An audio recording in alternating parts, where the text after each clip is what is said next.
and I will hand it over to Ben. Great, thanks. Hi, everybody. Good to see so many familiar faces on here tonight. My name is Ben Winchester. I'm a rural sociologist for University of Minnesota Extension. The 4-H people, we're the 4-H people in Extension. So we've had a long history of working in and for small towns and rural places, and it's really my pleasure to just even have a job in Extension and do this kind of work.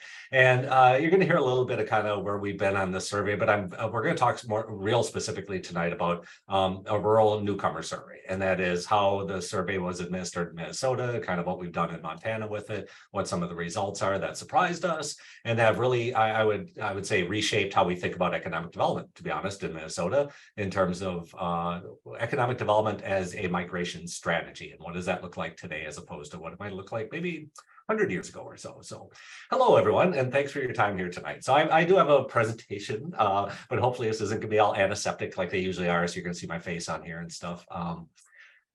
Let me find this 1 second here. And so I do all this research under this umbrella, as Karen mentioned, I call rewriting the rural narrative. And really the premise behind all my life's work has been that the narrative we're using to describe our small towns and rural places is terrible, is based out of things that happened like 60 years ago. And it really doesn't reflect, I would argue, kind of where we are today. And, just like having kids, you don't see changes that happen week to week or month to month, and your communities change. You don't really see it. And all of a sudden somebody from the outside says, man, you're doing great. And you're like, really? So I want to tell you that you're actually doing okay. Overall, I kind of arrive at this point on the rural narrative that to be honest, how did we get to this point that the narrative about our rural places is so terrible? But on the other hand, I can't find a home to buy anywhere. Like, it is virtually impossible, and the pandemic kind of showing a light on this. So what mission here today is really to see if South Dakota wants to find out more about your newcomers. There's always new people moving into our small towns and rural places. And I kind of go back to that narrative here, that we do have a narrative that we're kind of living and working in. We're part of the rural development industry with Dakota Resources and all these other groups here, that you're a part of Extension. We do work in and for small places, and we're trying to do positive work in light of a narrative that might be negative, right? So, despite our problems, we're still alive. We can't be seen as the exception here, really. I'll talk about this a little bit later. But really, there is a narrative that we're working in, and we have to admit this, that there is a brain drain. People use these terms that where do you live? Like in the middle of nowhere, because that's easier to explain than some town you've never heard of. So we just say, I live in the middle of nowhere, kind of west of, Alexandria, Minnesota or something. We're a sleepy town, or everybody knows one another. Nobody locks their doors. These are all stereotypes. Like, we can't give in to all these kind of kitschy little stereotypes that we have about our rural places. It's very Norman Rockwellish. It's very idyllic. It doesn't have any basis in reality a lot of times. So even in our communities, we have a lot of narratives about what we used to have and could have had and should have had and might have had. I share this story that I went to school in Morris, Minnesota, and they have a University of Minnesota campus there in Morris. And when there was a story in town that 3M was looking to move to Morris in the 50s and 60s, but then the council never rezoned the land north of the Highway 28. So obviously 3M never came. And this story is like part and parcel of every common narrative you have in that community. But it's not true. Like, 3M never looked at moving to Morris. And so we end up kind of having these narratives in our communities based upon like missed opportunities. And why do we have these? Why do we have like a missed opportunity narrative? Because we don't believe we are where we should be. And this becomes troubling, because when we look at our communities and believe our best days are behind us and that nobody really wants to live here, it flies in the face of the actual fact that people love it. People love your communities. People are packed in there right now. They moved in since the 90s. We're going to talk about this. So this became something I wanted to study, which is rural rebound, which is rural renaissance. I know Mike's on here. We've had a lot of different words for this kind of renaissance of rural over the past 20 years. And really, this has been happening since the 70s. It's not well known. So we have had a reinvigoration of rural life. In fact, the rural populations went up by 11% since 1970. What's gone down is the relative percentage of Americans that live in small towns and rural places. So it used to be that 1 in 4 people would live in rural places or small towns, but now it's like 1 in 6 to 1 in 8, depending upon where you're at across this country. So it's not that fewer people live in our rural places. We're growing. We're just not growing as fast as urbanity. So urbanity is growing at a 48% clip, and we got 11% clip. So the share of Americans that live in small towns and rural places goes down, but that tends to be the headline. people prefer urban living is always the headline you see out of this, right? That decline, obviously that means nobody cares about rural, nobody wants to live there. It's not true. We just didn't grow as fast. Some of our small towns are so desirable, we actually became urbanized, right? So we're not even going to get into kind of part and parcel of all this here. But one of the earliest data points I ran across was that every 5 years, about, depending on what state you're in, between 40 to 54% of households in that state move every 5 years. And that kind of hit me pretty hard early in my career, because I think we look a lot at brain drain, right, which is the out-migration of kids. And that tends to be the headline, like the brain drain of rural America, hollowing out the middle type book. And the implication here is that when your kids leave, there's nobody left. Well, there are people left after the kids leave. We'll look at some of this. So this data point hit me, and I really wanted to better understand who then is really moving in and who really is moving out of our rural communities. So here's Grant County, Minnesota. So this was literally the first chart I made in Excel. So I had my Excel data book of all the population changes between 1990 and 2000. This was in 2002 when the census data came out in 2002, right?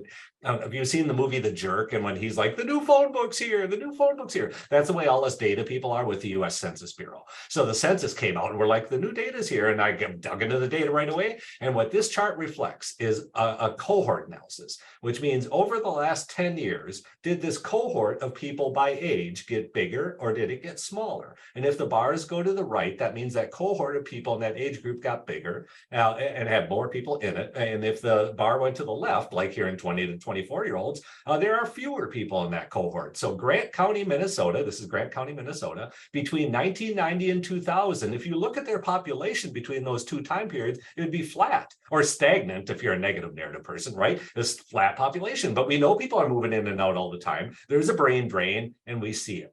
Here is the brain drain. Grant County lost 40% of its young people between 1990 and 2000, when that cohort of 10 to 14-year-olds aged by 10 years, and now they're 20 to 24, 43% of them moved away. That's the brain drain. We know all about this. Like literally, we have stacks of books and stacks of articles talking about the brain drain and that we're losing our kids. But on the other hand, I look over here and there's gains in the 30s, 40s, and 50s. And there was a consistent pattern across 96% of all the counties in the country of gains in these 30, 40, and 50-year-olds. 30 and 40, especially 50-year-olds, was a little more episodic. And there was also gains you see down here in 10 to 14-year-olds, and they don't move by themselves. They're coming here with their parents that are 30 to 40 right in there. So we have had this migration of people moving in. And what happened, really, the story of Grant County's population now is not that they are a stagnant population. It's that they were able to bring in enough people to make up for the loss of the young people that had moved away. They were able to maintain stability in their community because they are bringing in these people. So the 90s was really the heyday of this kind of this trend of people moving in. But really this started in the 70s. So I would look back on the census data, and like literally when I published this in 2002, everybody was like, oh, this is new. I was like, not really. It's actually been going around for like since the 70s, but we just don't know about it. Like Economic Research Service did have a study, like they had footnotes and kind of little tables on things, but there was no real huge study looking at brain gain. They might have been a returnee study, that is kids that grew up, moved away, and came back, but nobody generally looked at all of the people moving in. And it's actually a different story than if you just thought all the people moving in were the people that grew up, moved away, and came back.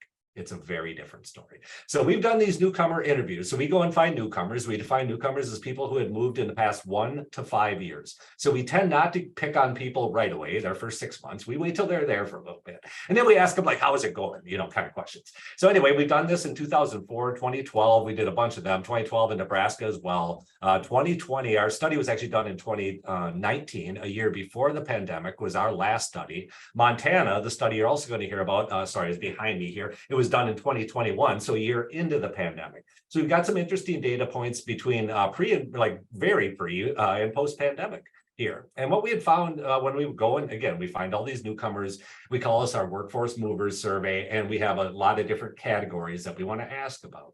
The first kind of category area that we asked newcomers about, households about, was the factors around moving. Why did you make the move?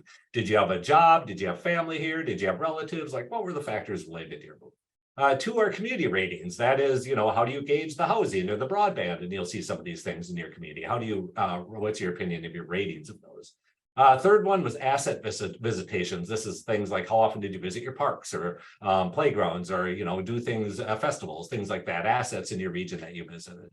Fourth is community engagement. This really gets the leadership and civic engagement. Are people participating in community life? Are they visiting with their neighbors? Are they socializing with people across town or not? And what does that look like?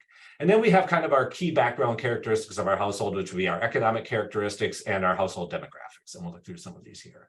So what we had found, it was pretty clear when we did interviews, focus groups, and surveys over the years, that the top reasons generally that weed themselves out as to why people make the move into our small towns and rural places, and number one, it's just a simpler pace of life.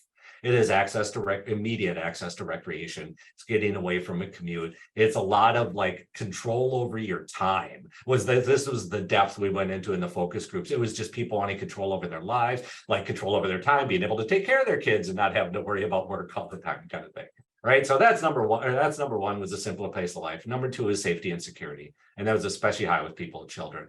And then the third top reason was the low cost of housing. Of course, we know that's somewhat relatively speaking, and even housing costs have gone up quite a bit, but relatively speaking to where some of these newcomers had come from, the cost of the housing in our rural communities is still a significant savings. So when we found out more about who these newcomers were, we did have one question, because we really wanted to answer the question about industrial recruitment. To what extent does industrial recruitment work? I.e., like the industrial recruitment model for migration is that the only reason people are going to move to your town is if they have a job there.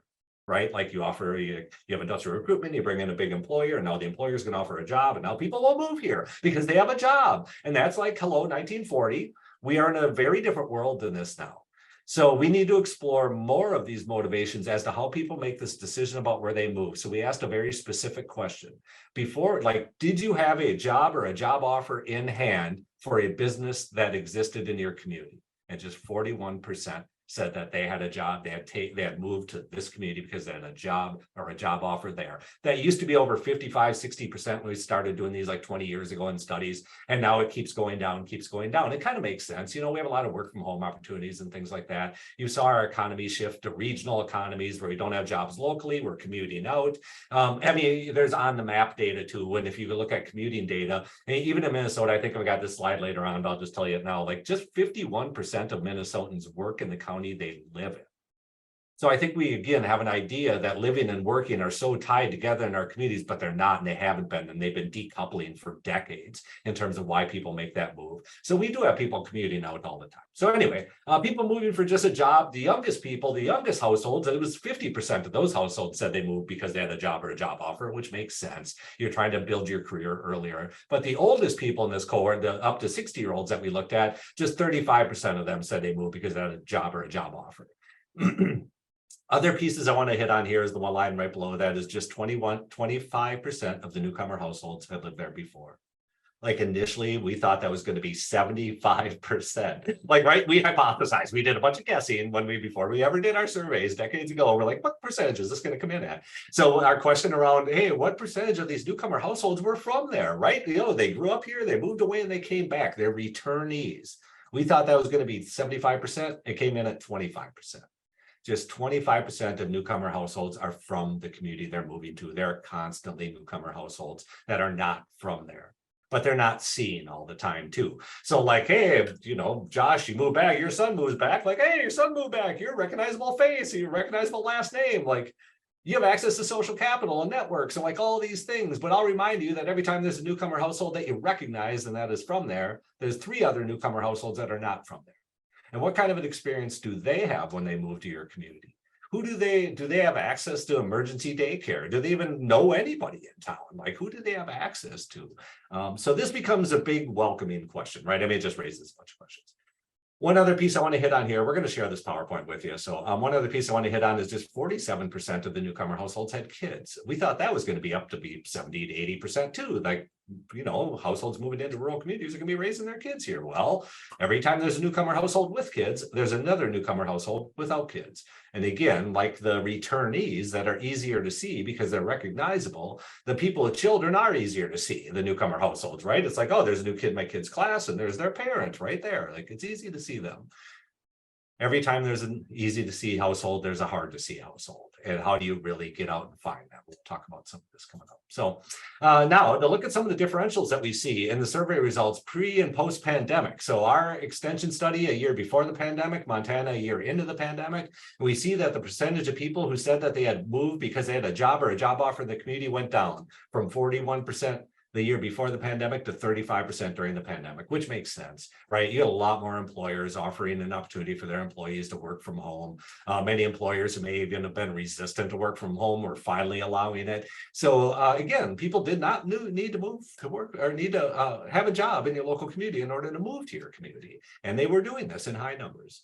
And then the line right below this, the percentage of people who had lived in the community before went up. And this was super interesting to us. And it took us a while to kind of figure this out, but we think we figured it out through a bunch of focus groups and this other data analysis, which is, it was so hard to find housing during the pandemic that the only way to really find a home is to know someone locally that has access to that housing stock. So, and it really is, it is all these episodic stories about like, no, I know the company in town bought an apartment building for all their employees, or it was very episodic, like that, which that didn't even hit the market. Again, when you look at home sales, when you actually look at the home sales statistics, it looks like many rural counties actually declined in home sales, but they didn't decline, they went up, but they just weren't random. They weren't, they're called arm's length transactions. They were no longer arm's length transactions during the pandemic. 40 to 60% were not a stranger selling a house to a stranger. It was things like, hey, Mike, I know your mom is, looking to sell her house. We've always loved her house. We're going to take you out for supper tomorrow night. We're just going to get this done. Like, and you got it done. And then all of a sudden, nobody else is putting in an offer on this because they don't even know this house is potentially going to go on the market. And it never does go on the market because Mike and I just hired a lawyer and we got this done. It never hits the market. So when we see this line item in here about the percentage of people who have lived in the community before, that is access to a social network of housing. Like, because again, during the pandemic, it was virtually impossible to find a home to buy, and the homes that were available just got exacerbated with their price schemes. So it was just a mess in many ways. But at the same time, this led to a rise in the people who were able to return. There's a whole narrative around returnees we're not going to get into here either. So anyway, those were just 2 points I think really hit on some of the major changes that we saw during the pandemic. But again, I get back to the point that our housing stocks are full all the time. Like, they're just so full that we, even with the jobs that we have, we can't even substitute the labor in that retires out because there's nowhere for the new labor to live in our communities. So we're kind of stuck on this housing piece, and we'll talk about this in a little bit. So when we kind of go through all these factors that people identify, we had all these factors, move factors, right? The first section was move factors. What factors were important to you? So is important, somewhat important, or very important? And you kind of notice that the respondent households, all of the quality of life related aspects were up at the top, all the ones in red, and all the ones in black here are like the financial related aspects. They tend to be weighted lower here. So again, we started to realize there is really this life work balance that was going on that people are trying to achieve. And it's not even a work life balance because that implies work goes first. This really was a life work balance, putting life first. So in terms of access to amenities and recreation and just having that, lack of a commute or things. And of course, people need to find a job. But that wasn't the reason why they chose the town they moved to. And this becomes vital in the conversation. So we also know that 21% of our newcomer households, this was from the Minnesota study a year before the pandemic, we asked respondents and their spouses or partners, do you or your spouse or partner telecommute in any way for a company that's not located in the region? And a full 21% of our newcomer households were telecommuting in some way, and that was before the pandemic. So again, I think we have a rural narrative around digital divide, which is terrible because in many of our rural communities, I have faster internet than I do in the metro. So I think when we talk about, we've got to be very careful about how we explain what we have, because I think there's a lot of narrative out there that dictates they will not be able to get, that newcomers will not be able to live the life they want. When actually, I lived in Hancock, Minnesota, we had fiber to the home. In fact, Federated laid fiber to the farm 20 years ago, before there were all these other big incentives. And then I moved to St. Cloud here, the big metro. So I'm the city guy now, don't kill me. So I moved to St. Cloud here, and my internet is way slower than it ever was in the fiber-oriented Hancock. So my town of 700 had faster internet than this place of 60,000 people. So again, we've got to hold our narrative up when we've got it, but you need to know what to put up there, because right now people are much more astute. So really, I just want to call this the brain game. it goes against the whole narrative around the brain drain that you lose your kids and just let them go. What their kids need to know is that they have somewhere to come back to, a viable place to come back to. So really this brain gain is a consistent trend since the 70s of people in their 30s and 40s moving in, 50s and 60s too, in selected areas. But this has essentially filled up our homes. So my mental model of this really is that we kind of went through since the 70s to fill up all of our vacant homes. And actually this brain gain trend in the 90s just filled up everything. So much so it slowed down the brain gain trend of the 2000s and 2010s. And we'll talk about this at the end about why. But essentially we filled up all our homes, all these people retired, our rural populations actually started to go down because all these people who moved in had their kids and then their kids left. So then it looks like our populations are declining when, our houses are still full. You just lost a bunch of 18, 17, 18-year-olds. So there's a lot of dynamics that can influence whether your populations are going up or down, but I just like to look at housing units as a whole. So then we get into our other aspects. I'm not going to spend a ton of time because these can be very much catered to the types of questions you'd like to look at in your state as well. We've got some consistent questions that we want to look at across our states, but at the same time, you've got very independent characteristics in South Dakota you want to analyze too.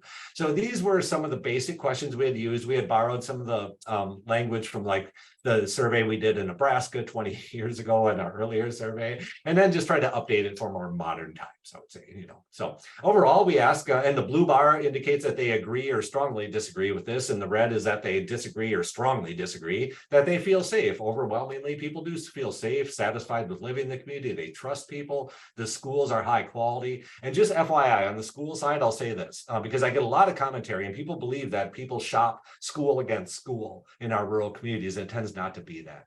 Most of the movers moving in are like, I just want my kids to have an opportunity to participate, and they can do that in a rural district. They're really not looking at Hancock versus Morris and at the test scores or any of that. People generally, it's a real general trait, generally believe that the rural schools, their kids are going to be able to be seen and participate in a way that they might not have been in a more urban district. So I'll just say that the schools, it's not always, they say it's high quality, but it's a comparison figure with maybe where they were at and how their kids were treated in the previous district. So there's that. Then healthcare, and you kind of go through this list, you get to the bottom, and now you get to the kind of dichotomous ones about broadband. Like we had some people who are super happy with broadband and others who are like, oh my gosh, this broadband is terrible. So it is a very divisive issue. You do generally have it or you don't these days. There's not a lot of in between on this. So easy to find housing, again, very difficult. We're seeing this. You guys know this, the housing issues that we've had. There's a lot of optimism by a lot of people too, that overwhelmingly the view of rural life is not negative. Overall, these views are positive, all of them. You see, we have challenges, but the challenges don't drive the narrative anymore. There are people moving in for all of these really great reasons. So then when we ask people like, how often do you visit some of the, this is a basic table, like lakes or culture, how often do you go to cultural activities or, go to the community center or the parks? And we tried to break out these results by overall, all of our respondents. But then we also looked at which respondents were transplants, meaning they moved from another place. They had no previous history there. They moved from somewhere else and they moved in here. And how did it go? And then returnee are the people who had moved away and came back. And we started to see a few differences here, but really nothing significant kind of popped out on the asset visitations for us. I don't know if we're going to replicate this. I think we're going to, I don't know. We're going to talk about how to use this in a more effective way, because I think our tourism department wanted to use some of this material, but I don't think we asked it in a way that was going to be reasonable for them. So anyway, this did provide them with lots of data. And I think our main point of that, so not to dissuade you from the main point of this survey, is that your tourism assets are not just for your tourists, right? Your tourism assets that we identify are for your residents too. So when we talk about building the capacity and identifying the assets in our region, we can't just pretend like these tourism assets are for the tourists. And then we're going to let the tourism committee worry about these tourism assets. Like these are your resident assets as well. So to differentiate a little bit, I don't think does us a lot of good. We actually need to call these assets for our residents as well. Community engagement, here's when we get into questions about how often have you worked on community projects or attended meetings or had friends from your home over for a meal. And all these were scaled a little bit different. I'm going to work with Kara on this for if we do this in South Dakota. Like worked on a community or regional project. 52% of the newcomer households said they had never worked on it, which, might be okay. Like you might only have one regional project to work on a year, and you don't necessarily need everybody in on that. So like, I'm not going to put too much value in the people who said never, because still you had 40 48% of people who actually did work on a project over the last year. But at the same time, when you start going down the list about people volunteering, we know volunteering is going down quite a bit. AmeriCorps did a survey that showed before the pandemic, we had 33% of Americans that volunteer. Now we're down to 27%. So we're starting to see some numbers decline in this area. People who go to church or exchange favors with your neighbors. These all become points of where people get engaged and involved. And so we do our additional analysis here on the difference between transplants and returnees, for example. Returnees, you're going to have access to a different social network here than the transplants are. So the transplants, are they able to, still feel comfortable attending public meetings? Are they still doing this work, or are they not? And if they're not, maybe that's something we could be working on. So these engagement strategies become important down the road for the long-term sustainability and the retention of our newcomers in our rural communities. And then when we look at economic characteristics, we've got household incomes tend to be higher than the relative population that exists in there. The overwhelmingly 82% of the newcomer households had owned their property, had moved and owned. Some people did rent for the first year, as they waited for a home to show up on the market. It really was just a waiting game. So it was, when we're doing all these newcomer surveys, if we don't include the apartment complexes, we're going to miss all the people who are renting short term and, who had moved in and like they're just kind of waiting, they're in the waiting game. Most of these people are employed and their commutes tend to be, 10 to 30 minutes on the high end, 30 minutes here. So again, you've got some data here around your kind of workforce pieces too. So it gets back to the narrative for me that people don't live in the middle of nowhere, they live in the middle of everywhere. And you put your house in the middle of all these things about where you live and work and shop and play. And I think it becomes important though, because it matters how we talk about our place. Because if all you can talk about is your place, what are you really doing to your neighbors? So like I give this example of like, I'm looking to move into Hancock, right? And I run into Kara and she's the mayor of Hancock. And I run into Kara. I was like, hey, Kara, I'm looking at moving to Hancock. And she's like, you're going to love Hancock. We got it all going on here. We got like a full K-12 school. We got Buddy's Bar and Grill. We got a really active Lions Club. You're going to love it here. It's like, yeah, I am. I do like Hancock. But I'm also looking at moving to Benson, which is like a half hour away. And then, because Kara's real parochial about this, she'll be like, you don't want to move to Benson. They got nothing going on there. There's nothing there for you. Well, now what did you just do? Not only did you downplay Benson, but you downplayed yourself. Because if you really can't name off things I might enjoy in the region that I might enjoy doing or what I can do or, live in this region, you do live in the middle of nowhere. Like we have to be able to talk about our neighbors in positive ways to say that we're all still accessing the assets of this region. Nobody lives and works and shops and plays in just one town. It just doesn't work like that. So when you look, we do actually have this extension exercise we're not going to do here today, but you have people map out how far, like think about this for yourself. How far in the past year have you gone to shop and eat out? Like when we lived in Hancock, we would go up to Fergus Falls and Alexandria and Wilmer, and like there was restaurants out in the countryside, so the idea here is that I didn't want to eat at Buddy's Bar and Grill every time I ate out. I wanted to go to all these other places. This is the middle of everywhere. And if we are truly going to be marketing ourselves in my community, I need to be marketing everything around me as well. So this for me becomes a really powerful way to just talk about our rural places in a positive way, that we live in the middle of everywhere. So then you could say, well, why should we do anything? Why should we even care about this? Well, I'll tell you, there's a ton of change coming that's almost unprecedented. And that is today in our rural homes, 30% of our rural homeowners are over the age of 70, and another 45% are baby boomers. Put another way, 75% of our rural homeowners are baby boomers and older. And some of the younger boomers might still have kids, but generally you've got a large percentage of our homeowners that don't even have kids anymore. So you wonder why your school enrollments go down. Again, since the 70s, baby boomers move in, they bring their kids a bunch of the kids graduate, move away, your population goes down. And then these people the baby boomers stay in the community to work, and then they retired. And then what happened when they retired? They just stayed in their home. And this actually inhibits the ability for us to welcome in new people. If there's one chart I want you to take away from this, it's this one. You want to know, why is my town not growing, right? Why are we not seeing more new people in my community? What we know historically, once people hit the age, so this is by age. So once people hit the age of, where's my pointer over here? Once people hit the age of 67, typically they would move out of home ownership. As people get older, they move out of their home. And what happens when people move out of their home, it provides room for people to move in. And this was the substitute housing that occurred decade after decade after decade after decade in rural America all the way through the 80s. And then it slowed almost to a stop to where we are now, because this generation today is the blue bar. And the blue bar, that generation just stays in their home. And they, like 58% of older adults have not changed residence in more than 20 years. We actually have age in place strategies that are keeping people in our workforce, housing, homes. I am called the person who's trying to kick our seniors out of our homes, and I am, because they are in our 4-bedroom, 2-bath workforce housing places.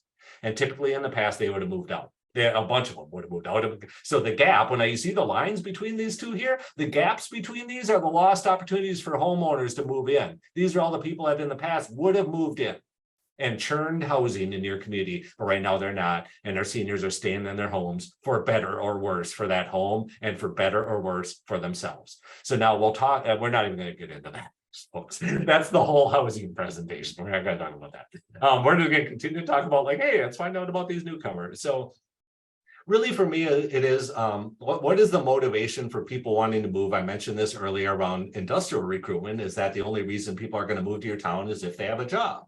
Well, it's the chicken or egg of economic development is what this is called. There's actually an article called Chicken or Egg of Economic Development. Do jobs bring people, or can people bring jobs? And if this is 1920, the jobs are bringing the people, but this isn't.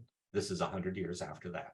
And we have a very different world. I mentioned that one point down below, just 51% of Minnesotans actually work in the county they live in. They're commuting out all the time. So how much stock do we place in economic development strategies that solely focus on industrial recruitment? That becomes a real question for us. So why does this matter? Why should we care, right, about any of this as community developers or even economic developers? This one data point for me kind of explains why we should actually do something about this. And that is, we had asked, part of our newcomer survey had asked newcomers, like, do you believe the community you moved to was welcoming, the household level? Do you believe the community you moved to was welcoming? And a full, like 78% of all respondents said the community they moved to was welcoming, which is great. But when you break it down by those that, by another question, which is, we asked newcomer households, do you expect to live in your community in 5 years? Are you likely to be living here in 5 years? And we're not going back and like checking up on them, but it kind of gets at, like, how is it going today? Because if you're not having a good time in your new town, you're going to be like, I don't see myself being here in 5 years. But if you are having a good time, you'll probably say yes. And we kind of see it worked out in the data. For those that said the community was welcoming, a full 86% of respondent households said they're going to be there in 5 years. But for those that disagreed that the community was welcoming, now you have a retention issue. Now it's 44% of these households may not be here in 5 years. And your employer wants to care about retention. Now our model shows here that's almost everything but the job that's going to matter as to whether or not they're going to stay in your community. Are they respected? Are they told that you just need to learn how we do it around here? I mean, are they actually seen as a person, as a household, as a viable member of a continuity of this community, or are they seen as a burden, right? This is a real question. And we know there's a lot of resistance to newcomers in general across many of our communities. I mean, we had Cook County, Minnesota during the pandemic, had so many people move wanting to get up to Cook County. We had people like cutting down trees over the highway so people couldn't get into the county. It was ridiculous. So anyway, you want to talk about like not welcoming, they would have a retention issue up there. So anyway, this becomes part and parcel why maybe we should be doing something about some of this. And what are we going to call it? Like, I'm going to call it resident recruitment. So instead of industrial recruitment, which is bringing in the big employer, we need to bring in the people and ensure that the people that live here are going to have a life that lead them to stay here. So we don't have a retention issue, and we can actually work on the continuity of our communities. When I talk about continuity, I mean succession plans for our towns, succession plans for our leadership, succession plans for our businesses, succession plans for our homes are the three major areas I want to look at. So anyway, this resident recruitment model, we've got a paper that we wrote on it somewhere. I have a link to it. I'll get it. I'll put it in there. I thought it was on one of these pages. Oh, here it is. It's at the bottom here. So you'll see there'll be a link in the PowerPoint. But essentially, we wanted to come up with a model of how you do resident recruitment. And it's more than just like with the employers. It's what happens if you're an employer and you're trying to bring in a new employee and all you do is show off the job and the shop floor and the tools or software you use and the pay and the benefits. That's going to look like every other job in their industry. What's going to differentiate one job from another is literally everything but the job. So this is how we move forward. And because in the tight labor market, they got labor, but labor's got power to choose. They can go wherever they want at this point. So it becomes important for us to show that we want them as a person. We want them as a resident. But because right now the industrial recruitment model is a warm body approach. Like all we need to do is fill these jobs. Well, now you're going to run into a retention issue if that's the only strategy you've got is just filling the job. We need to talk about how people get involved and engaged. So we actually do have a number of recruitment efforts here in Minnesota. Get Rural, they have kind of cool names, some of them like Get Rural or Live Wide Open, The Good Life. So a bunch of these we call resident recruitment initiatives, and they all do work working with newcomers. It can be by different ages or all newcomers, or everybody has kind of a different flavor on this. And we don't really have, to be honest, there's no well-worn path here in extension to say like, here's what you need to do. Like it is more, extension, more like consultants. We're just like, hey, these are good ideas, or here's some additional resources to bring to bear on your idea, or whatever that is, or here's some research to help you with your ideas. So we've had all these efforts that have taken place in Minnesota. We've kind of learned some lessons. So how do you invite newcomers into your community? Number one, your graduates. I mean, these are the low-hanging fruit, even though they're just a quarter of newcomers are returnees. That is, people who grew up there, moved away and came back. They are the low-hanging fruit. They're going to be easily accessible to you at your class reunions, your all-school reunions. You can actually invite people back to your community and be like, we want you back. But those people need to know that you're not dying or dead, or, like you do look vastly different than when you grew up there probably, but that doesn't mean you're dead because your homes are still filled. You want to live back in this community. Your economy is more diverse too. So anyway, tourism locations. Where do you invite people in? Tourism. We had tourism on here for a reason, because your tourism locations also become locations for you to make that invitation to move to your community. Now, we did these studies in Minnesota Office of Tourism, the state Office of Tourism, called the halo effect. And it showed that when your visitors have a positive experience in your community and are exposed to positive marketing, they are more likely to see your community as somewhere they want to move to, buy a business in, like raise their family in, retire in. Like all of these things are better when you have a positive narrative, which makes sense, but you have to have a positive narrative. If your visitors are currently going into your gas station and asking the attendant, like, hey, what's fun to do around here? And the only answer they get is nothing. Like you actually have a better answer. You need a better answer for that for the people, because this is part of your narrative. This is part of, do you have a narrative of assets? Do you have a narrative of vitality? What is that really like? So media, Facebook, Google ads are actually low cost. They give you a target market a lot of times with these to target specifically the age group you want, specifically occupations you're interested into. But for me, it's really these existing resident networks, like all the new people moving in, they have some of the best narratives of your community because they love your town.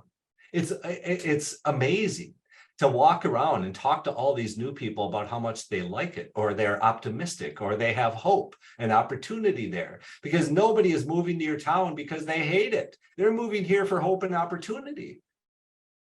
One of the things you can do then is lift up those voices. Let those voices be lifted up. You can retweet them. You can record videos and put it on the school website, like whatever it is. Talk about why you moved here and what are you doing. So another one, like example, is the Pipestone newspaper. I presented on this brain gain stuff years ago in the Pipestone newspaper. Like literally, I presented on a Tuesday. They started that Friday a series in the paper called the Brain Gain Corner, and all they did was highlight a newcomer family. Like here's Ben and Tara and their two kids, and Ben's a rural sociologist and Tara works for financial aid. And, just like make these people real, because they're virtually unseen when they move to a community, and it's super troubling. It's alienating. And imagine moving to a town of 300 people and you don't know anybody, right?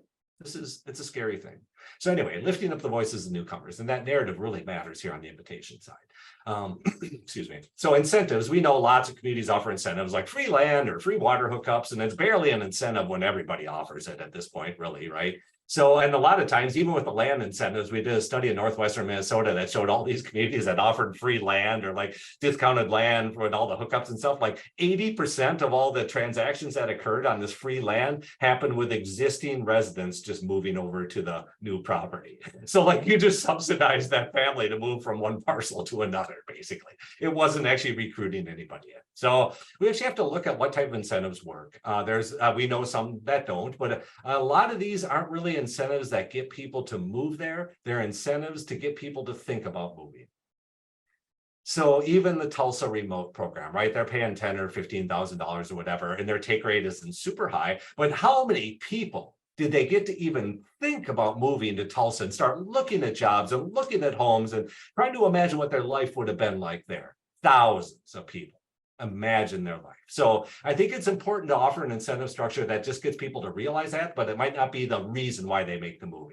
So anyway, I talk about community incentives here because if you, I don't know if any of you are like coupon shoppers, but like when you have coupons, you can stack coupons. It's a big deal if you can stack like your Kohl's coupon, like I got a 15% and a 30%, and I can stack them both, right? You can't. So when you stack incentives, you get better deals. So sometimes with resident recruitment, we have a lot of incentives right now. You've got federal incentives. If you work in public service for a public service agency, you can get your student loans forgiven. So I think part of these things is, and we have had that a variety of states have offered incentives to hire lawyers or doctors. And some states offered for a year or two. It's very episodic. It comes and goes depending upon the administration. So if you've got offerings and incentives like that too, you need to stack them for people and let them know that. And again, I just want to remind you that kids can get their student loans taken care of if they get a job in public service.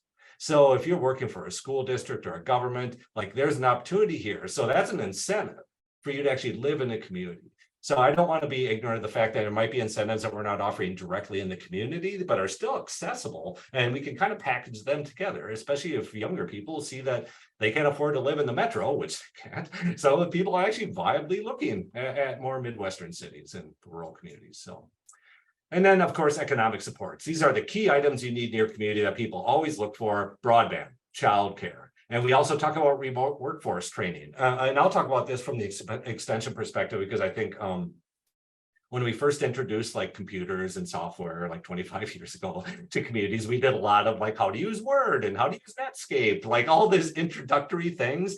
I think we need to do the same thing when it comes to remote work. We have a lot of employees in our rural communities who do not know how to manage themselves to be a remote worker. And we have a lot of employers and managers in our rural communities who do not know how to manage a remote workforce. So they throw their hands up and just say, we're going to have everybody go back to the office. Good luck. You just impacted your recruitment strategy now, because it's not just a nicety. This is a part of that life-work balance that people are looking for.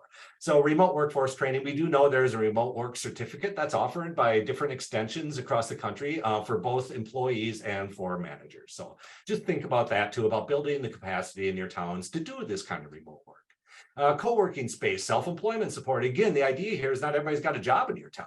So like, what are you going to do to help support the people who don't have a job? Like, do they have co-working space? Do you have access to a printer and stuff? I could use a copier for a couple hours one day, or a desk space, or things like that. That kind of co-working plus.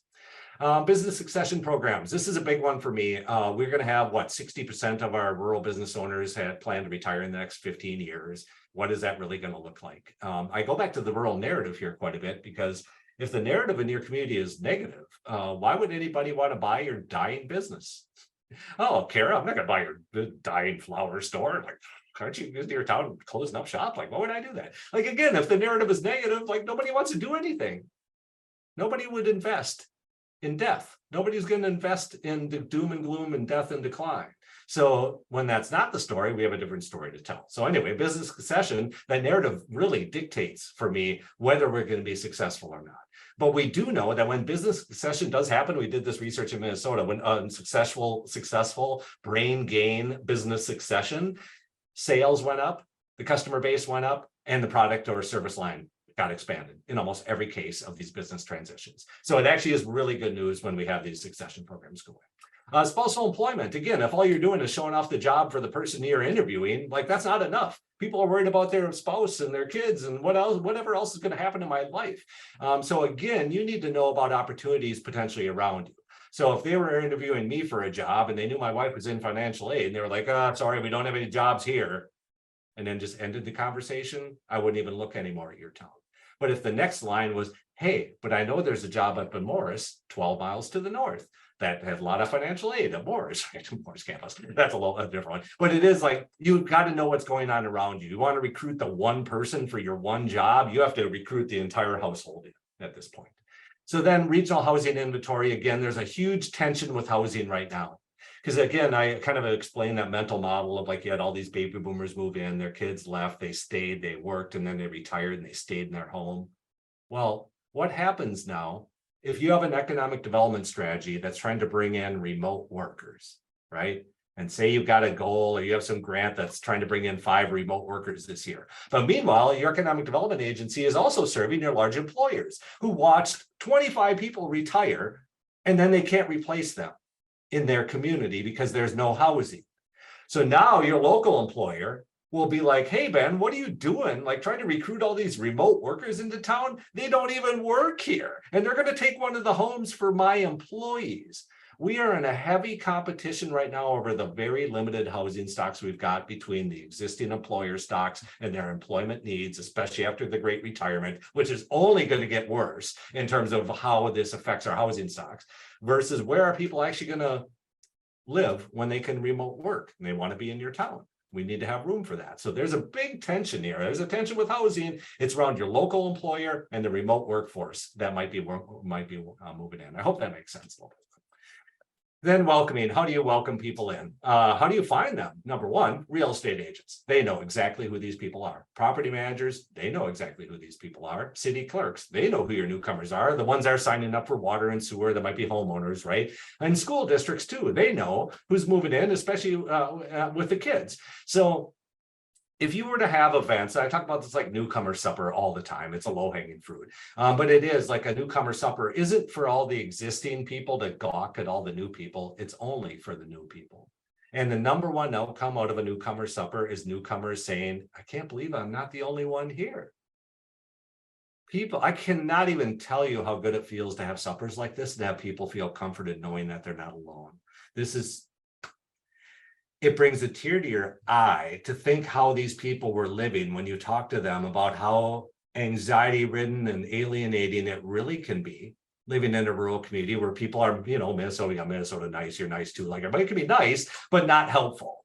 Like, so where is the point at which you're actually going to go above and beyond recognizing who that person is and asking them who they are and why they made the choice to move here? So again, thinking about your frontline narrative training program. How is your community currently talked about across your community by your community members at all these public agent places? A concierge service. Do you have anybody that's a point of contact for these newcomers in your community for them to ask a single question to? Or is the answer like, oh, we got a newcomer page on the website? They don't help them with anything. Like, I mean, that's great. But ultimately that's not a personal person thing to talk to. So welcoming communities program. We've got lots of programs now across the state, recognizing that we are changing, that a lot of times the existing residents are having a tough time with this, and we need to work on some of this kind of continuity planning within our communities.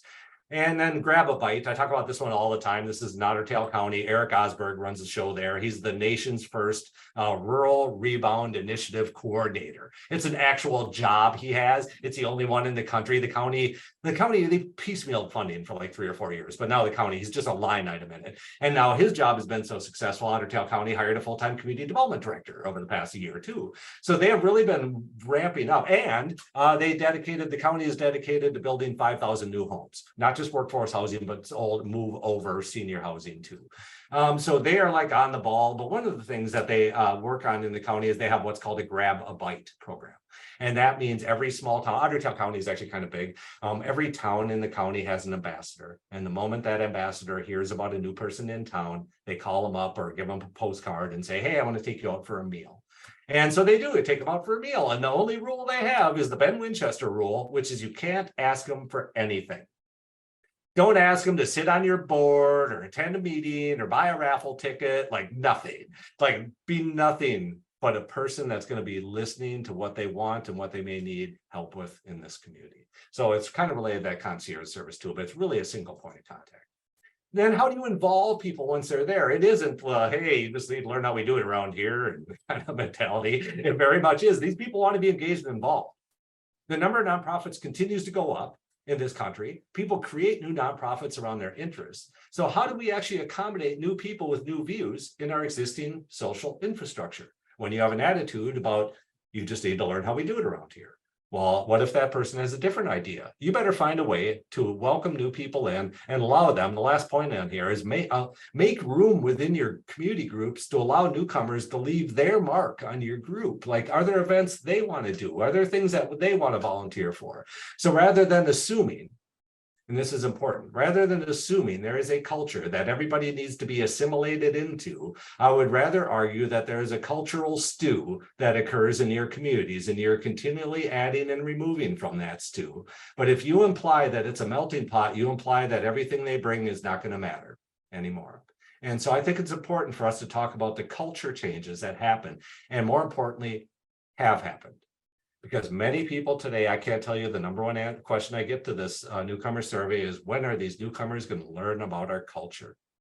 It's like, well, in fact, the culture you have today is vastly different than the culture you had 30 years ago. And the culture you had 30 years ago is vastly different than the culture you had 80 years ago.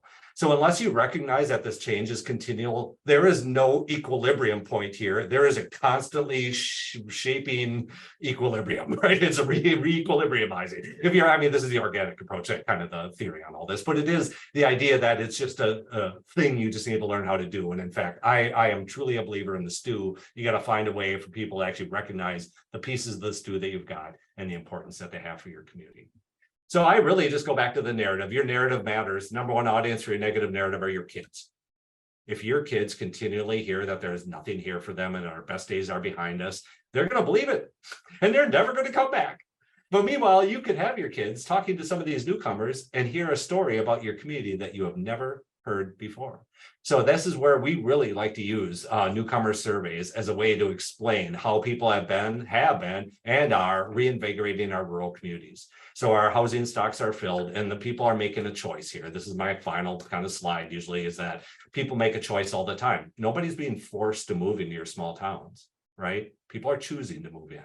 They're filling up our homes and they're choosing to move into your towns for what you are today and will be tomorrow, not what may have been. So be careful about hanging your hat on this old antiquated argument that our best days are behind us. It's just not true. I would argue that our best days are right now. And there is so much change coming in the next 25 years. When again, imagine 75% of your homes are going to turn over in the next 20 to 25 years. And you're going to be out with 1 and 2 person households and in with 3 to 5 person households. Half of those new households have kids too. Imagine what your populations are going to do, what your school enrollments are going to do. But right now we're stopped up because of housing.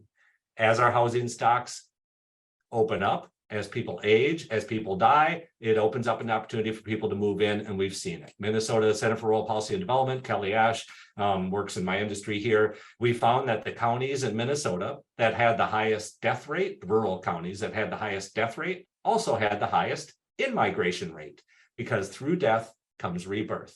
As people pass away, and you probably know this, folks, the grain of rural that we've been talking about for 20 years, it's coming to roost. The grain is now turning into graves. I just came up with that. Like, that sounds really good, right? It is literally the grain going to graves, because this is the transition we'll see in our small town. So I don't know if I have another slide here. I probably don't, but that's kind of what we've done with our survey over the years, how we initially took the survey and then done focus groups and tried to really build programming and extension to help people better understand who these people are. But I would just advocate for you to find out more about your newcomers. They are driving the change in our communities, and really finding better ways to involve and integrate them in our community life just becomes our mission in a positive way. So number one, thanks, Karen. Thanks for all of you and the service that you provide for the public good across the state and across the country. Thank you. Kara, where are you? Hello, there you are. I see. Thank you so much, Ben.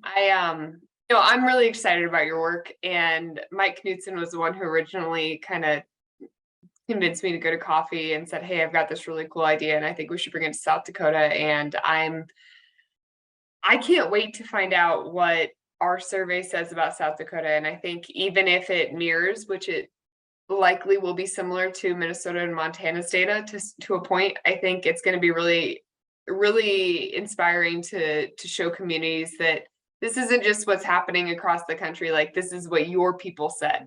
And I can't wait to get the survey kind of off the ground and start getting data and seeing what our people are saying about it. I hope that it mirrors everything that we've collected so far in this, because I'm just so excited about it. And so it's funny you mentioned the apartment complexes. I went home between this and my work day, and I saw our apartment foreman taking someone on a tour of the building. And I go, hey, can I give you postcards and can I distribute this survey? And how many different apartments can you bring this to? Because I wouldn't be included in the survey based on the way we're distributing it. And so I'm thrilled and I'm so thankful you came to share this information, that you're doing this work, Ben. And I want to open this up for questions. And thank you all for coming. And yeah, thank you. You bet. Any questions, folks? I see Cornelia Flores here too. Hi, great to see you here. Our thoughts, considerations, other things to think about. What else? I mean, everything you hear from me today is a result of people saying, well, what about this? Like, what would your what about this question be too? Like, what's next?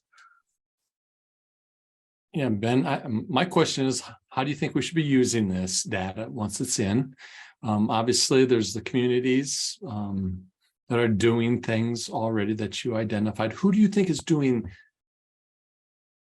having the best outcomes as a result of your research in Minnesota? I shared that, having known that I tried to get together with Dawn Hagelin this week at Get Rural. She couldn't make it then. Otter County, you know, what they're doing there. Which one's doing really good work? The best. Yeah, no, it's been, I think there's a number of different audiences that have used this. So foundations have used this quite a bit. And I work with foundations to talk about, you know, people moving in and about how do you find these people. But more importantly, foundations, this is kind of long-winded, but foundations, I have worked with them a lot over the years, and my main message of foundations is, you know, communities define themselves by what you fund. And so if all you fund is problems, then the community is just one big problem.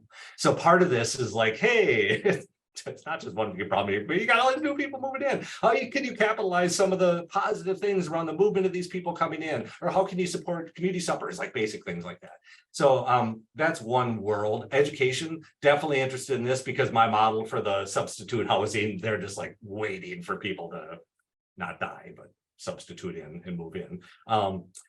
The schools, but it's really chambers and counties. Chamber EDAs, I think we've had a lot of interest by folks hired as economic developers, and you may have a lot of counties that have traditional economic development strategies, and a lot of economic developers being hired are like, this might not be the best model forward. Like, how do we advance an expanded conversation about economic development? That's been my number one goal with almost all of this, is how do we expand beyond industrial recruitment to expand it to resident recruitment, talk about all these reasons why people are moving in and love it here. Like, you've got to really go, everybody, like, to be honest, like no town is immune to interest of people wanting to live there. Like, so like, what's cool for, and you're like, oh, my town's not very cool. Yeah, for you, like, it's cool for somebody. Like, people love living on the prairie. Are you kidding me? Like, it's not all lakes and, you know, mountains. So that's another audience, is just chamber, counties, higher ed, just on the demographic future for themselves too. But boy, I don't know. I get called all over to give these kinds of presentations. It really just, I would say a primary audience for me has been economic development. That was my goal, is to define resident recruitment as a thing. I'm just trying to make it be a thing that we talk about. Well, let me ask this a little different question with it. You know, Eric Osberg is doing this stuff. What do you think convinced the folks in Otter County to create a specialist just to focus on it? I mean, you've credited Eric with, or he credits you with him having a job, but what is it that really shifted the mindset of the community leaders to take that step? Yeah, it was their county administrator. It really was. I come in and do the rural narrative presentation, the brain gain stuff for years and years, you know, for them over the years. And one of their county administrators just wanted to run with the ball, and West Central Initiative is located in Otter County too. So they got some additional funds from West Central Initiative to kind of piecemeal all this together. I don't know. I didn't hear about it till after it was already like in place. So yeah, Eric, it wasn't Eric. It was definitely their leadership structure in place before that. That consistently brought me in to talk about expanded view of economic development. They were always interested in our newcomer results. And more importantly, especially, it was the housing stuff the past 5 years in their area. It's because they've been tight. I mean, everybody's tight. Everybody's got this tight housing market. So there's, Yeah, they actually, I don't know, they just had the political capital to do it and the interest and capacity to do it too, so. Ben, I'm Okay. gonna put a quote in the chat and I want you to read it. Yep, And maybe you read the South Dakota Newswatch article about plummeting population in Hyde County, which is probably true, but this is a Alright. quote from our South Dakota state demographer that says basically, counties that are already small are continuing to lose people. Many of these places are not only rural, but they're remote and they're isolated. And, you know, most everyone's moving to the metro areas. How can we talk about this in a different frame? okay, so number one, our homes are filled. And our populations will continue to go down as we have a slow trickle of seniors pass away. So our state demographer, this is what we both comically call it the slow trickle. It is essentially you have 2 seniors in a household and one of them passes away. Surviving spouse stays in that home. Your homes are still filled, but your population just went down by 1. This is the overall pattern we see is all these populations across all of rural America continue to trickle down, but our housing units are still filled. So this is the same with Hyde County. Hard to welcome in new people when I was just going to look this up. So maybe 4.6. I'm just going to look up the data here. 4.6. So yeah, Hyde County. Oh my gosh. Okay. Let me just show you this real quick. So my view of Hyde County shows that the number of housing units did go down, but it actually went up from 2010 to 2016. The 2020 census, I don't trust at all. So here we go. 2019, the housing unit changes from 2010 to 2016. The ACS actually went up, but what went down? What went up most importantly for me, what I see here is the percentage of older people, older homeowners. So this is the oldest group, those over the age of 65 in 2010, and this is 2020 ACS data. And it's the percentage, the oldest group got bigger because the old people just stayed in their homes. These people who were the age group right below the blue one got older and moved into this category. This age category, the younger baby boomers got older and moved into this category, but then there's really no room for anybody else to move in. They brought in some new people, that 4% here to make up for the people who died, but essentially there's a gulf in the middle where we're not bringing in any of these mid-age people because their housing stocks are filled, and right now it's up to the slow trickle. So it's just, what is this? 65% of the homeowners in this county are 55 and older, So this for me is when you add them together with this, like these people tend not to have kids. They're all these especially are the ones that are going to turn over in the next 20 years. Like what's really going to happen there? So Hyde County for me, housing stocks are still filled. Doesn't change the fact that your stocks are filled. You may have had some that were demolished between these 2 time periods. So that's one thing. The slow trickle. Why is my community not growing? Because my homes are filled with older people that are slowly dying, would be my answer to that. Now, on the other side, moving within our state from other states, most are moving to metro or large counties. Counties that already have a small population. The small population are the older ones. Our rural ones are the older ones. Many of our rural communities across this country have become so popular, they become urbanized. 25% of all the counties in this country have been shifted from rural to urban since 1974. All of the growth in urban areas happened at the expense of rural communities transitioning over to be an urban place. So suburbs, right? The third ring suburbs is essentially what's happened here is you've had expansion of all of our urban areas. Urban areas have not grown taller, they've grown wider. Like you're welcome, urbanity. I'm glad all of our rural places were so popular, they became urbanized. And now it's out of my data and moved over into the urban data. And it looks like our population went down, but it didn't. You just took those numbers away from us. So this becomes an important piece for me is when I see quotes like this, they just don't understand housing change dynamics. I look at cohort dynamics over time, not just total numbers. And if you've seen me present before, I call it total population infatuation, right? It's the Ricky Bobby approach to population growth, if you've heard that. So if you haven't heard it, it's Ricky Bobby is the race car driver from Talladega Nights. And he believed, his dad told him that if you ain't winning, you're losing. And that's the way our populations are. We see our populations. If we're not growing, we're dying. And like that. Even if we're stable, it's called stagnant. Like, oh, our populations are stagnant. No, you're stable. Like, man, how is that a bad thing? So this idealism over urbanity needs to just go away. I don't have a lot of time for it. And even the folks that are urban are always making their case at our expense. So I don't have a lot of time for those kinds of arguments, but those are my immediate two responses there is our populations are doomed to go down because we have way more older people than all these urban places who don't. So we're going to die first and our populations slowly trickle out. But again, like the urban population in this country has all went up at the expense of our rural populations since 1974. You're welcome. So I don't want to be a jerk like that, but sometimes I do, you know, because you've got to take the time to understand, I think, the dynamics around change quite a bit. And even like even that one population chart at the beginning where I was like the rural population went up by 11%, but the urban growth rate was 48. And it was 48 by taking away a bunch of our stuff. Like actually that would have been our rural growth rate if you wouldn't have taken it out and put it into the urban category. It would have counted as our 11% growth, but it wasn't. So there's all this nuance in the data there. So yep, I think you have a narrative writer that's building upon a stereotype and the data supports it because their population goes down without a true understanding of why your population is going down. People believe when your populations go down, it's an indicator you're not desirable, and that's not true. Period. I'll just stop there and be good for questions. Otherwise, I can keep talking. You know. So we're working on putting together some community profiles for a couple organizations that we're working with. So if you had to pick 5 data points that you would want the community as a whole or organizations and leaders to understand, what are those top 5 data points that you would hold up? Yeah, great, because I made my whole career on 5 data points. So I'll tell you what they are. Number 1, migration.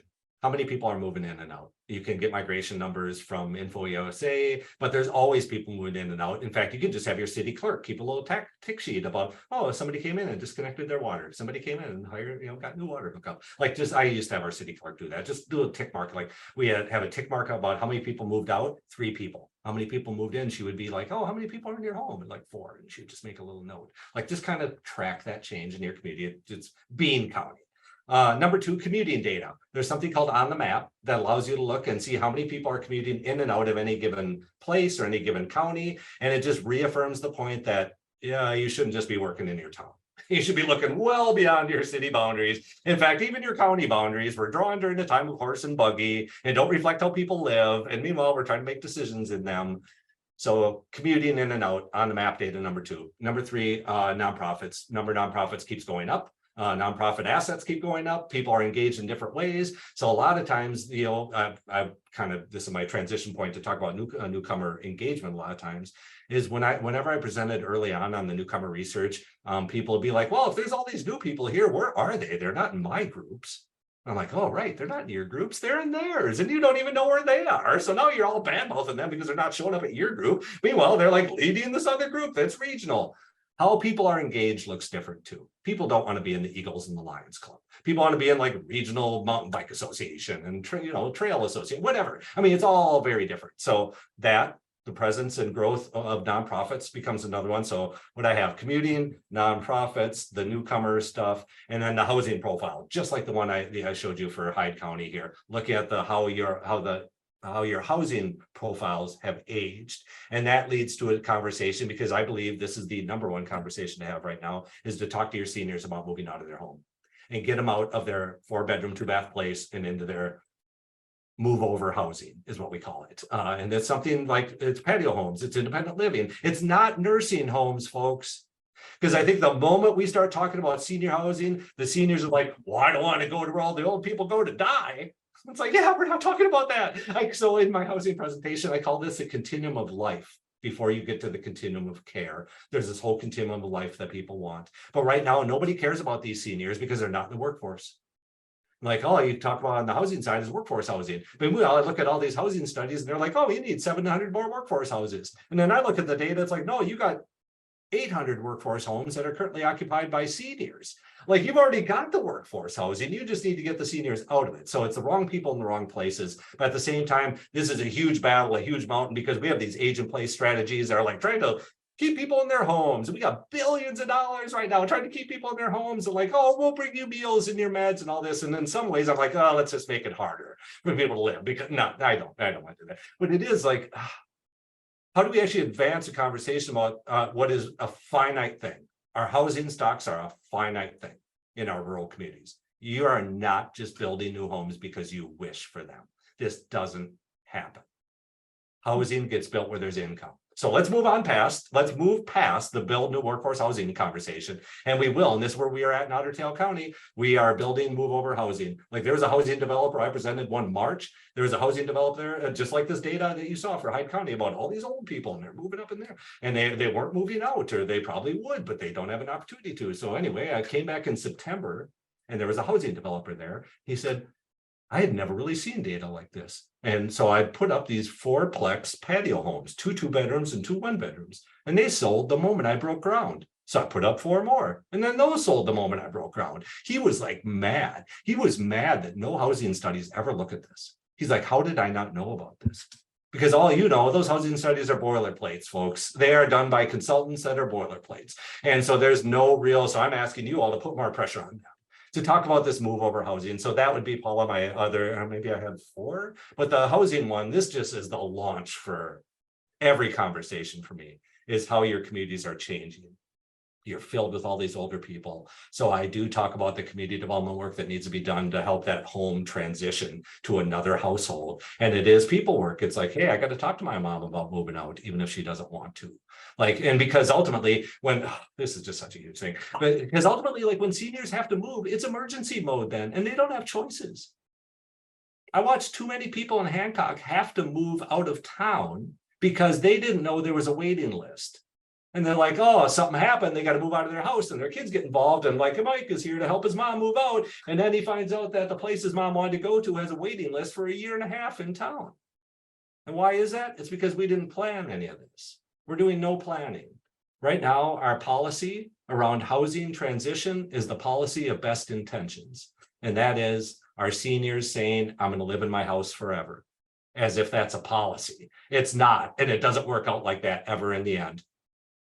Let's talk about what that really looks like at the end of life. Let's talk about death. Let's talk about disability. Let's talk about what it looks like to truly live in our rural communities as a senior that doesn't need medical care or, assisted living. It's that continuum of life before you get to the continuum of care. So those would be, let's see, the newcomers, the commuting, the nonprofits, the housing, and the other is probably transfer receipts, which plays right into this housing piece, which transfer receipts is a portion of income. So if you imagine all the dollars that come into your community, most people think that the only dollars that come into a community is of a job, right? Like I have a job, I'm making money, it's income. Just 50 to 60% of income in a rural community comes from a job. Another 40 to 45% comes from transfer receipt and dividends. Interest and rent. Dividends, interest, and rent are the 2 categories. But transfer receipt especially makes up 20 to 35%. And transfer receipts are old age Social Security, Medicare, and Medicaid. And these are federal transfers because, right, you're paying into Social Security. You get that pamphlet every couple of years that tells you how much money your old age Social Security is going to give you. That's this money that gets fed from the federal government into people. Medicare and Medicaid are kind of pass-throughs. They go to people and then to the hospital and to the clinic. Right now, 25 to 35% of all the income coming into a rural community comes in the form of a transfer receipt. And a bulk of that is going to go to this older population. So now, if you do not have any move over housing for your seniors, they're going to move out and they're going to take all these transfer receipts with them. So if you continually don't care about the older people in your community, they're going to take that massive earning potential elsewhere. And it's only going to get larger.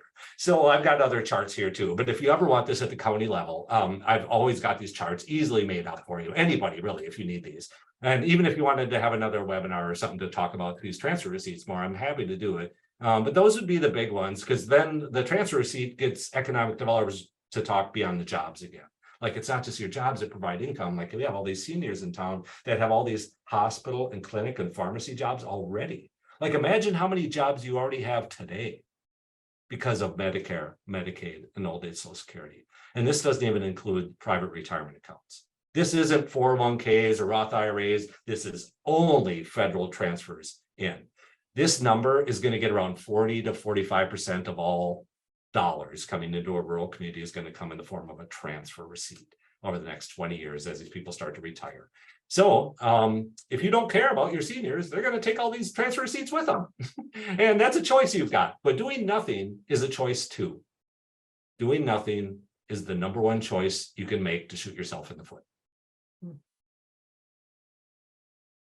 I'll just stop talking there. Yeah. I think we're over on time. Sorry, everybody. Are we? It's good stuff. Yeah. We're a little over, but I think your answers have been great. Yeah. Oh, good. I just had a question. I thought it was a great talk. So I guess just to introduce myself a little bit, I'm a reporter at the Metro Republic, which is why I'm here. But I also just kind of moved a couple months ago to Mitchell, South Dakota. And I think one thing that's kind of struck me as kind of a newcomer is like just maybe the importance of having like amenities. Like I know in town here, like I go to the movie theaters a lot, like like the gym or whatever, and just having that kind of stuff. Like I don't know if you have any like thoughts about just the importance of that kind of stuff. It varies by age significantly. Varies by age. So younger people tend to have different preferences for things that they're looking for as opposed to older. But really, generally the rule is rural people drive. We have these huge kind of interactions an hour away. And you talk to people on the East Coast and like, for example, I was in New Hampshire or somewhere. I was visiting some nonprofit out there, and some of my friends live out east. And I was like, hey, I'm going to be out east. I'm only like 2.5 hours away from you. And they're like, 2.5 hours? Oh my gosh. I was like, that's like nothing for us, right? And so I think there's the idea that not every town has to have it. So even if you're commuting in, even if your home might be in a small town, you're still accessing all these things in this huge region. So you're going to different places for different things. So not every town then has to be a one-stop shop. You just have to know your niche kind of in the region and how people live their lives in that region. So yes, you do get some people that have a higher preference for some of those amenities that need to live closer to them, where others as they age don't have those preferences anymore, and they, you have different priorities. But that kind of gets to the point of like, what's cool for you is cool for you, and I don't want to tell you what's cool for you. Like everybody has a different idea of what they want to get out of this life, and that's what we need to find out more about how do we support what you want in that community, rather than the community just saying, this is what we're doing for you, rather from the outside. We're going to help you out. You're like, you're not actually helping me out at all. So I'll just say that I think it's broader than just any one town. I tend to look at regions all the time, 3 to 5 to 7 counties, really big of a region, and then look at the complementary activities that you find in there. And then if you find gaps, like we don't have a theater, or we don't have a winery or stuff, then you start to raise questions about some of the assets in the region. But ultimately, it's not any one town. It's very much a regional aspect of living that we've got. That middle of everywhere kind of thing, Thanks for being a brain gainer, Kai. Thanks. I think that's a great question, Ben, and a great response. I want to ask, what's the importance of social networks? In other words, the people that we get with. When I first moved to Howard, South Dakota as a teacher and a coach, I was totally alone because I was just working all the time.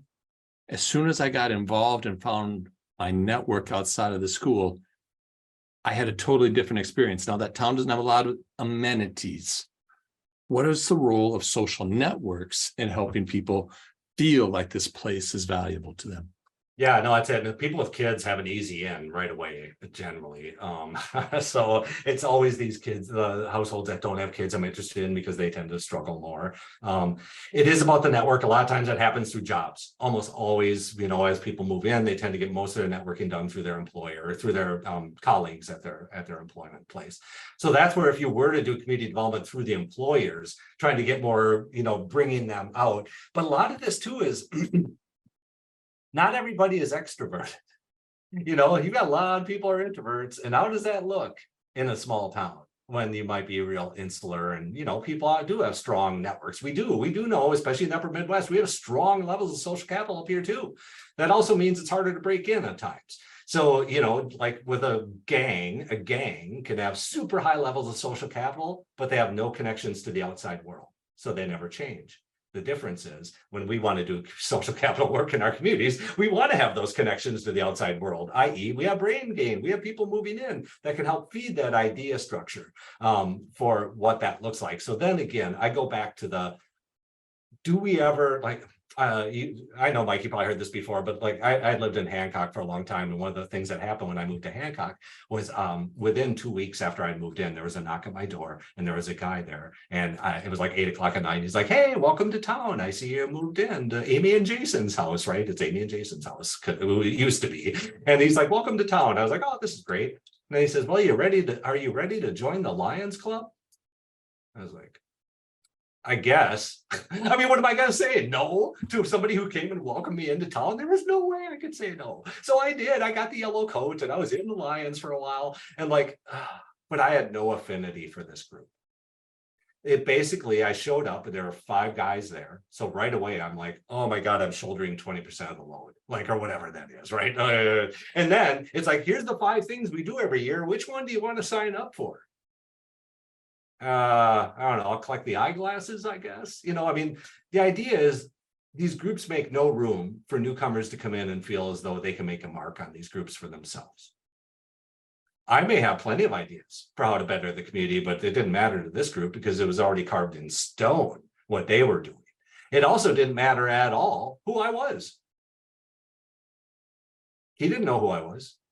He assumed I was a good fit for the Lions because I lived there.